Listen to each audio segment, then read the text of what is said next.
melakukan kegiatan demonstrasi kontekstual, ada beberapa poin penting yang ingin saya sampaikan sebagai pengamat. Jadi pada sesi ini Pak Norman akan berperan sebagai coach, Pak Adi akan berperan sebagai coachee, dan saya berperan sebagai hal yang penting yang harus kita lakukan adalah sebagai coach ya Pak Norman.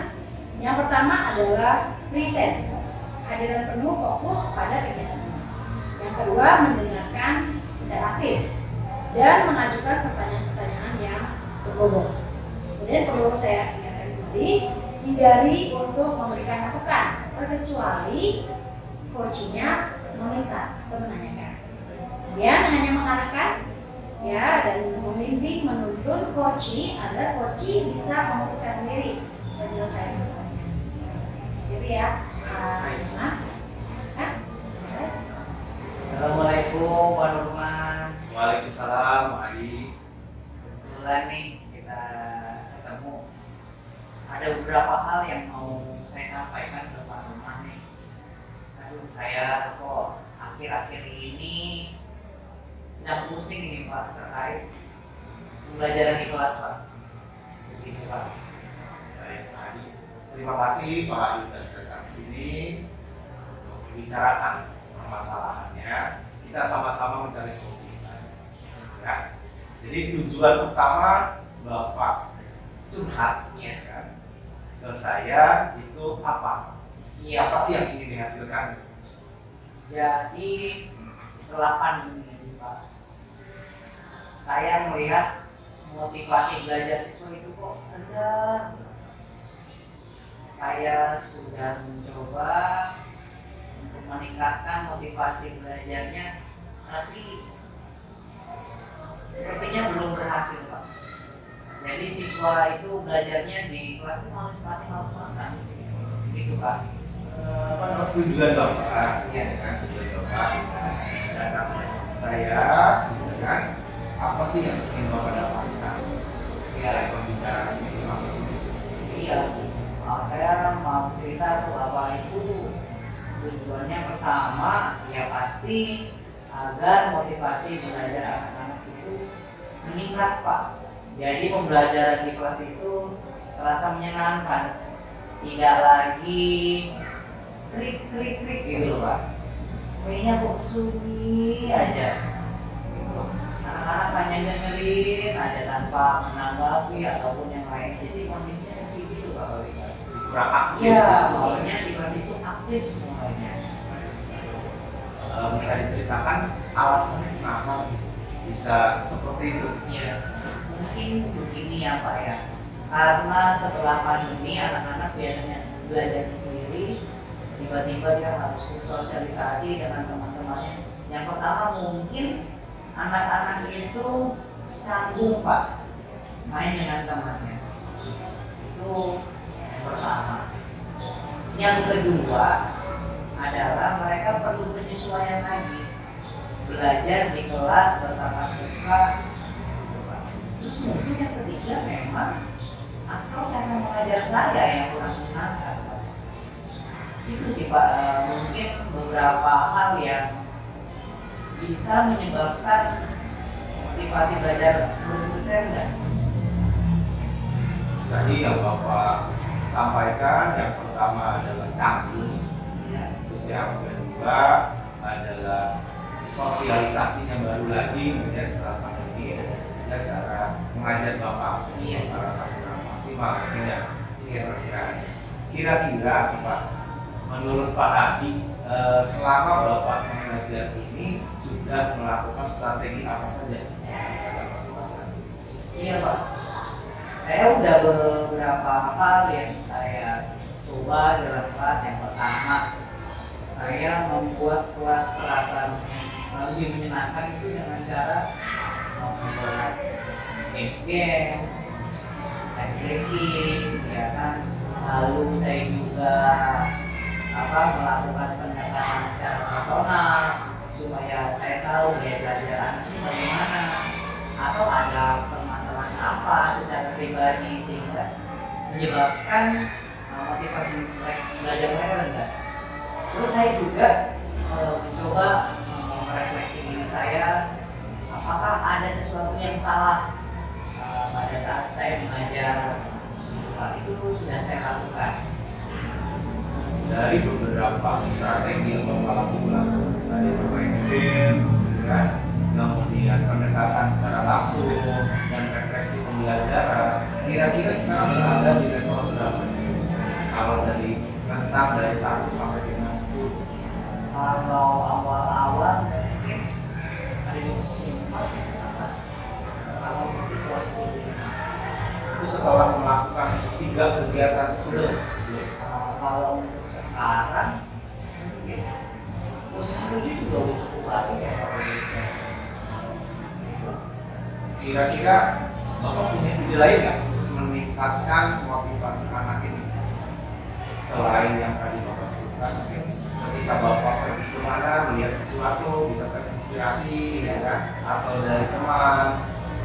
Mungkin beberapa hal lain yang harus saya kembangkan. Yang pertama adalah saya harus melakukan pembelajaran secara kontekstual ya Pak ya.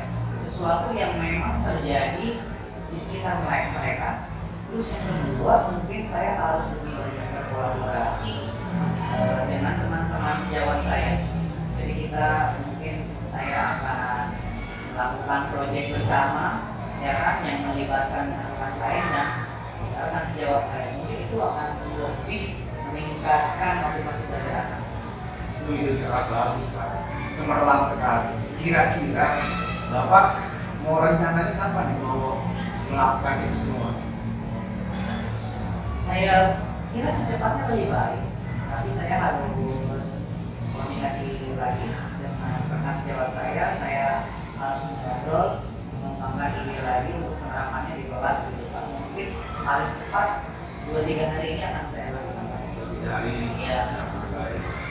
Kira-kira siapa nih yang bisa mendukung kegiatan Bapak? Apa dari teman, mungkin dari kepala sekolah, atau siapa yang bisa mendukung membantu Bapak melaksanakan ini? Alhamdulillah Pak, kalau di sekolah saya, kepala sekolah itu selalu mendukung hal-hal yang berkaitan dengan pembelajaran agar pembelajaran itu lebih berpihak pada murid. Ya kan, Pak. Lalu yang kedua, rekan sejawat saya alhamdulillah selalu mendukung di berbagai kegiatan. Saya yakin dalam hal ini mereka juga pasti akan sangat mendukung. Jadi kita sudah ngobrol nih Pak, Ya. dari tadi Bapak menyampaikan masalahnya sampai dengan saat ini. Kira-kira menurut Bapak apa sih yang sudah kita hasilkan dari pembelajaran ini? Iya, Pak. Kesimpulannya apa?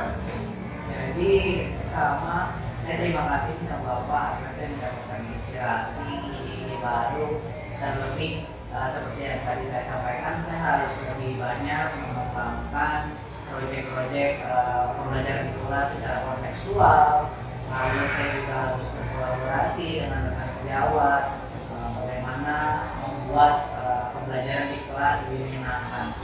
Selain itu juga saya yakin dengan adanya dukungan-dukungan tadi dari kepala sekolah serta rekan sejawat, motivasi belajar anak saya di kelas itu pasti meningkat. Insyaallah. Mudah-mudahan ya Pak ya. Mungkin 2 minggu lagi kita ketemu, kita lihat perkembangannya seperti apa. Siapa? 2 minggu lagi ya Pak ya? Iya. Terima Kalau kasih. begitu saya terima kasih sama Nurman berkat ngobrol sama Pak Nurman ini saya lebih mempunyai motivasi yang lebih baik lagi daripada sebelumnya terkait dengan anak-anak. Iya, sama-sama Pak Adi ya. Soalnya tujuan kita kan melakukan pembelajaran yang lebih baik lagi, bukan sekolah. Terima kasih Pak Adi ya. Kita Terima ketemu kasih. 2 minggu lagi ya. Assalamualaikum Pak Nurman. Waalaikumsalam. Baik sebagai coach maupun sebagai pelajar. Oke, next.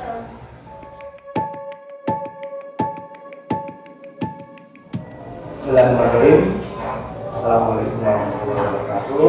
Waalaikumsalam warahmatullahi wabarakatuh. Selamat sore Pak Hadi, Dirita. Alhamdulillah kita bisa hadir di sini untuk melakukan coaching antara Pak Hadi sebagai coachnya dan Dirita sebagai coachnya.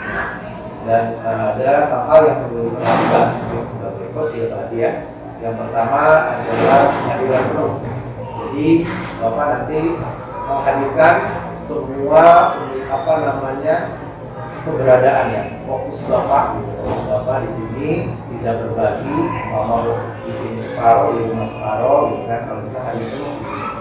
Terus yang kedua adalah mendengarkan aktif.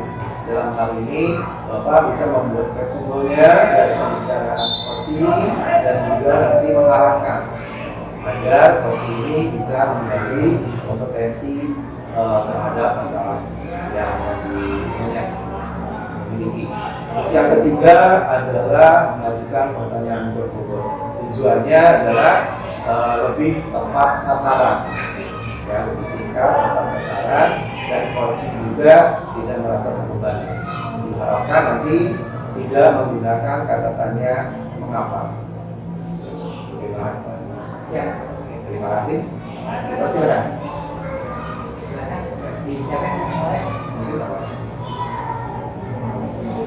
Ada. Assalamualaikum warahmatullahi wabarakatuh. Selamat sore Pak Adi. Waalaikumsalam. Selamat sore Bu Rita. Ada apa nih? Izin Pak, ini saya ada curhat nih Pak. Ya. Terkait dengan kelas. Oke. Ya, karena sekarang saya di kelas 5 nih Pak. Jadi Ya. menghadapi satu proyek Pak ya. Ya. MBK. Nah, saya kesulitan untuk menghambatkan anak-anak mengikuti kegiatan MBK karena memang dari rapor sebelumnya itu mereka lemah Pak. Oke. Di literasi dan numerasinya itu kedua hal itu yang tidak. Makanya saya punya PR berat nih untuk bisa menghambatkan mereka sukses mengikuti. Baik, saya tanya. Sebelumnya nih kita baru ngobrol bagaimana sih kabar kita hari ini. Pak, saya sehat. Kalau tadi Alhamdulillah baik. Tadi Bu Rita sudah menyampaikan masalahnya terkait dengan kegiatan sekolah terkait NBK. Itu banyak yang harus diperbaiki seperti itu ya Bu ya, karena dari rapor mutunya nilai literasinya dan numerasinya cukup rendah, dan itu adalah sesuatu yang cukup mengkhawatirkan ya Bu ya. Oke, nah kalau tadi Bu Rita sudah menyampaikan masalahnya, tujuan Ibu sekarang nih ngobrol ke saya nih, tujuannya untuk apa sih? pertama saya ingin menyampaikan kepada anak saya terkait hal tersebut ya Pak. Saya ingin ketika kita sharing, ketika saya sharing, saya bisa mendapatkan suatu ide pencerahan gitu ya. Akhirnya akan saya bawa untuk diimplementasikan dalam kerja saya. Oke, jadi maksudnya itu adalah meningkatkan literasi numerasinya dan bagaimana penerapannya dalam kelas seperti itu ya. Oke, jadi menurut Ibu nih, kalau tadi masalahnya seperti itu, kalau menurut Ibu, kalau saya berikan pilihan skala 1 sampai 10, ya, kira-kira sudah di nomor berapa? Apa yang masalah yang tadi Ibu sebutkan dengan kondisi idealnya? Kalau kondisi idealnya 10, ya kan Bu, kira-kira sekarang ini baru sampai nomor berapa sih? Mungkin di atas 6 gitu, ya 10, baru 6. Kalau menurut Ibu nih, sebenarnya kondisi idealnya untuk mencapai angka 10 tadi harusnya bagaimana? Ya harusnya yang mungkin saya bayangkan gitu ya Pak, anak-anak mulai melihat kegemarannya membaca buku, mulai nangkap nih mereka kemampuannya untuk mengolah kalimat, kemampuannya untuk menafsirkan pertanyaan dalam soal cerita, seperti itu ya, sehari-hari yang mereka lakukan. Oke, jadi Ibu ini ada peningkatan terkait dengan kegemaran membaca buku, lalu memahami soal cerita matematika, ya kan gitu. Sebelumnya saya mau nanya, Ibu sudah melakukan apa untuk meningkatkan kegemaran anak-anak dalam membaca, lalu memahami soal cerita matematika? Ya, yang pertama saya sudah melakukan pembiasaan Pak. Jadi dari kelas setiap hari saya ada sisipkan pembiasaan untuk mengerjakan soal matematika, soal cerita. Ya, jadi soal diskualifikasi agar mereka terbiasa mengenal kritis dalam itu yang pembiasaan. Kemudian saya juga sudah memberikan reward bagi anak-anak yang dalam seminggu itu rajin meminjam buku di perpustakaan kelas gitu. Ini sebenarnya mereka memacu mereka mau membaca. Oke, untuk menunjukkan situasi idealnya tadi kan beberapa cara sudah Ibu lakukan ya, terkait kebiasaan soal cerita matematika, lalu pemberian reward. Ada perubahan nggak sekarang? Kira-kira tadi kalau tadi nilainya 6, setelah Ibu melakukan beberapa perubahan, udah sampai berapa? Ya, kemudian Pak, yang cukup berhasil, terutama dalam mereka senang dapat reward dari saya. Rewardnya memang tidak secara langsung berapa kan mereka berat. Rewardnya ketika mereka banyak membaca atau banyak pinjam buku, saya kasih reward bintangnya banyak tuh. Nanti bintang sekian akan ditukar oleh orang gitu ya. Dan itu ada di kelas lebih panjang saya buat. Misalnya ada tempat pensil, tanggung, baju, dan sebagainya. Nah, jadi itu mereka termotivasi. Puji Tuhan itu tertarik ya, sehingga itu cukup berhasil. Cuma yang di itu literasi, yang dimulasinya, yang kebiasaan sama mereka itu nampaknya belum menunjukkan. Iya, mereka masih cenderung menghindari soal-soal cerita atau bisa membuat terkait dengan tadi numerasi ya, sepertinya banyak yang belum berhasil seperti yang disebutkan tadi.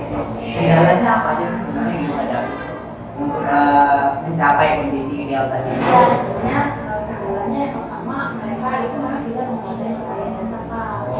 Ya, itu masalah pertama. Mereka tidak menguasai perayaan 1-10, sehingga soal bentuk seperti apapun yang mudah sekali itu dari soal cerita yang ketiga low itu anaknya kesulitan.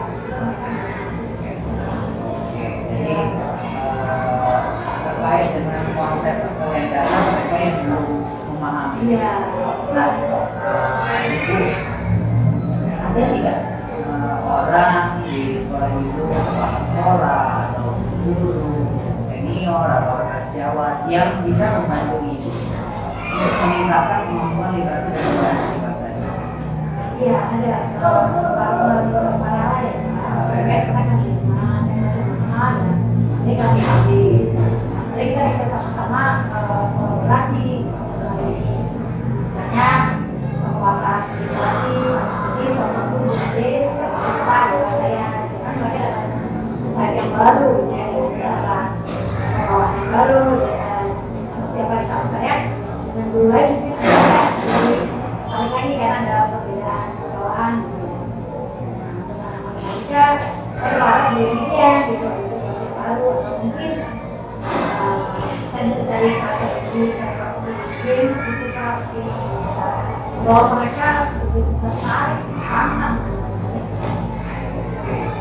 Apa yang Bu Lita sampaikan tadi sebenarnya sudah bagus sekali ya, kolaborasi silakan dengan rekan sejawat, senior atau kepala sekolah tadi terkait dengan penguatan literasi, lalu juga Ibu tadi menciptakan suasana baru melalui permainan berbasis game, itu sudah bagus. Nah, ada lagi yang ingin Ibu tambahkan untuk mencapai kondisi bawah ini?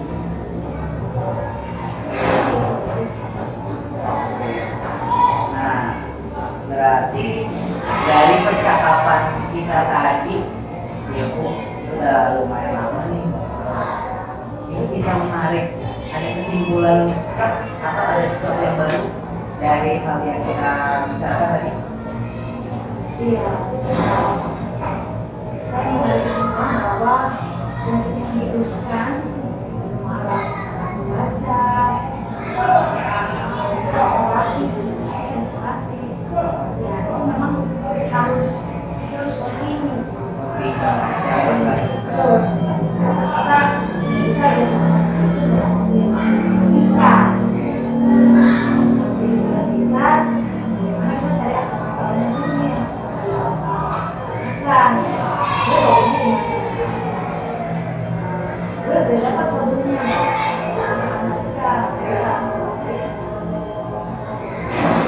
apa nih Bu mau mulai berkolaborasi penguatan literasi dan numerasi tadi dengan rekan sejawat ataupun yang lain?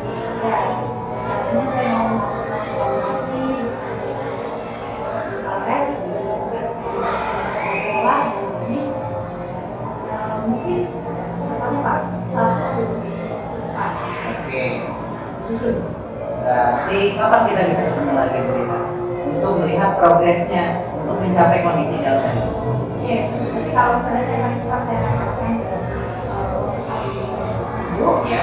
berarti untuk kita lagi sekitar evaluasi 1 minggu depan. Oke, berarti 2 minggu lagi kita ketemu ya.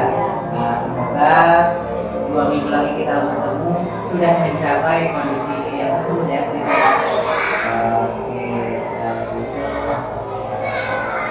silakan kita ya mudah-mudahan dari obrolan kita tadi dan seperti yang Bu Rita katakan kita dapat mencapai kondisi ideal. Yang semoga ya Bu Rita ya. Terima kasih banyak. Semua semangat ya, saya bisa mencapai ideal. Sama-sama Bu Rita. Semoga apa yang kita sampaikan ini semuanya dicatat oleh Tuhan sehingga menghasilkan nilai positif. Sama-sama Bu Rita.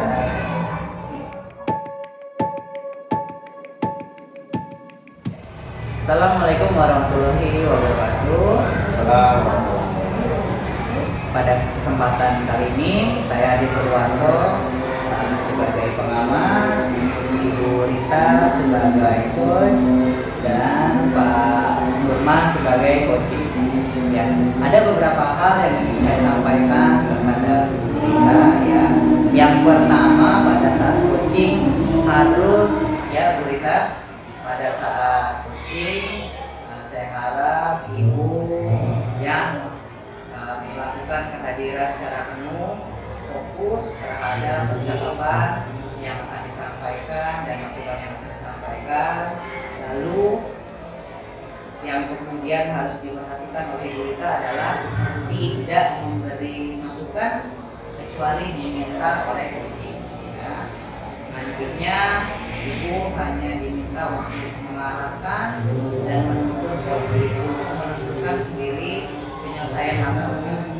Dan yang ketiga, usahakan Ibu mengajukan pertanyaan-pertanyaan yang berbobot untuk menimbulkan pemecahan masalah dari si coach itu sendiri. Silakan. Baik. Selamat sore Rita. Selamat sore Pak Nurman. Mohon maaf nih ganggu waktunya Bu. Mohon izin saya mau curhat saya pas itu ada sekitar 2 orang yang jarang sekali tugas. Jadi saya kesini mohon bantuan kita untuk memberikan pencerahan buat saya. Nurman, happy banget nih tempatnya wajahnya. Walaupun ada beban tapi enjoy ya. Nurman gimana kabarnya? Alhamdulillah sehat. Bu bagaimana Bu? Kan saya dari sini ya. Oke Pak Nurman, terima kasih mau percaya saya untuk menjadi Pak sharing. Oke Pak Nurman, kira-kira tujuan Pak Nurman untuk sharing di sisi Tujuan saya ketemu Ibu, ya saya dapat sebuah solusi strategi bagaimana anak didik saya ini bisa mengumpulkan tugas tepat waktu. Seperti itu. Ya, untuk kondisi sekarang, Pak Nurman, ada hal-hal yang mungkin bisa dibayangkan dan digambarkan dari keadaan ideal. Harapannya Pak Nurman kan setiap anak oleh Pak Nurman bisa tepat waktu mengumpulkan tugas, gitu ya. Nah, sekarang di kondisi yang seperti ini Bapak hadapi, kira-kira ada skala berapa? Dari 1 sampai 10 begitu? Iya, untuk skalanya ini mungkin sekitar 5. Kondisi ideal 10, Pak saat ini angka 5. Betul. Jadi setengahnya dari dengan kondisi yang seperti ini, kira-kira Pak Nurman ada punya rencana atau strategi bagaimana ya untuk bisa membuat mereka Pak Nurman terkait yang tadi Bapak sampaikan, selama ini yang sudah Bapak lakukan terhadap anak murid Bapak apa ya Pak? Ada beberapa hal yang sudah saya lakukan. Yang pertama, saya menasehati anak tersebut. Jadi tolong dikerjakan, karena kan ini untuk kalian sendiri. Nah, ternyata belum berhasil. Gitu. Akhirnya saya gunakan strategi yang kedua, yaitu strategi restitusi. Jadi saya bicarakan apa yang harus dilakukan oleh mereka berdasarkan kesadarannya. Ternyata saya pikir jawaban itu betul mau dilakukan, ternyata masih belum. Gitu. Akhirnya saya terpaksa mengundang orang tuanya sekolah. Nah, pas di sekolah orang tuanya ini, ya alhamdulillah sekarang sudah ada sedikit perubahan. Mungkin levelnya sudah mulai naik nih, jadi angka 7. Seperti itu. Wah, bagus sekali ya Pak ya. Kita sudah ada kemajuan. Nah, mungkin dari kemajuan yang sudah telah ditahan ya, Pak Nurman bisa melakukan strategi lain mungkin. Apakah ada mungkin strategi lain untuk bisa meningkatkan motivasi mereka biar belajar makin tertib mengerjakan tugas? Ada sih Bu, ada yang ingin saya lakukan mungkin, tapi ini masih dalam artian saya juga masih mempertimbangkan. Yang pertama adalah saya memberitahukan tugas tersebut di WA group orang tua.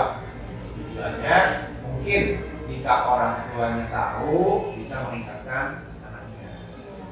Tapi yang bikin saya ragu-ragu itu kira-kira enak tidak gitu. Tapi itu akan saya coba, siapa tahu dampaknya positif.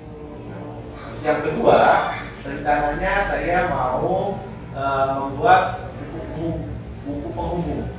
Jadi tugasnya diberikan, kemudian anak ini ada buku penghubungnya yang menghubungkan antara saya dengan orang tua. Jadi setelah dibuat tugasnya, saya tulis catatan untuk dibaca orang tua dan dibaca orang tua. Mungkin seperti itu. Wah, itu terobosan bagus sekali Pak Nurman ya. Jadi saat ini kan komunikasi itu perlu.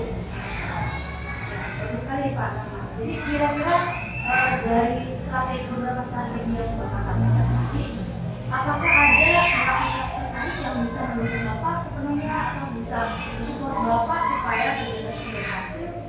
Mungkin saya akan meminta bantuan orang tua, karena kan orang tua adalah yang langsung berhubungan dengan anak didik.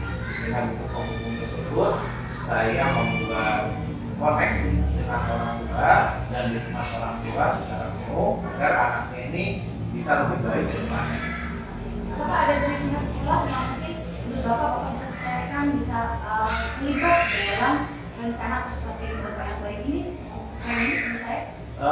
Saya sih berencana akan melibatkan wakil kepala sekolah bidang kesiswaan. Saya coba usulkan di sana. Barangkali nanti ada rekan-rekan guru lain yang memiliki permasalahan yang sama, bisa saling mengingatkan lah. Bagus sekali Pak itu rencananya. Kira-kira kapan mau aktualisasikan, kapan mau dilaksanakan? secepatnya Bu. Kalau bisa sekarang hari Senin, hari Rabu atau hari Selasa besok sudah bisa daftar. Wah, luar biasa. Lalu kita akan ketemu lagi untuk evaluasi setelah kegiatan yang strategi yang sudah Bapak rencanakan ini seperti yang sama.